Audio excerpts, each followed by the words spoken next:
Melina seeds రైతులకు నమస్కారం అండి. మనం చూస్తున్న వెరైటీ మెలీనా సీడ్స్ సౌందర్య 117 వెరైటీ. చూడండి ఇంత నీట్గా ఉందో, కూర్చో ముడత ఇట్లా ఏం లేదు. ఆల్రెడీ ఫ్లవరింగ్ స్టేజ్లో ఉంది.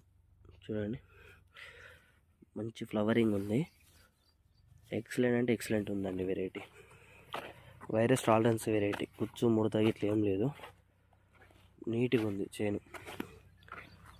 చూడండి విలేజ్ వచ్చేసి స్వామిరావుపల్లె, మండలం దుర్గొండి, జిల్లా వరంగల్ అండి. ఆల్రెడీ క్రాప్స్ పడుతుంది. మీకు వైరస్ టాలరెన్స్ వెరైటీ అండి, తట్టుకునే రకాల శక్తి దీనికి బాగుంటుంది. చూడండి పుచ్చుకి ఇట్లా ఏం లేదు, క్రాప్స్ పడుతుంది. ఆకు చూడండి ఎంత నీట్గా ఉందో, బాగుంది వెరైటీ. ఏ రైతు అయినా వేసుకోవచ్చండి ఈ వెరైటీని. తేజ రకము. చూడండి ఎంత నీట్గా ఉందో.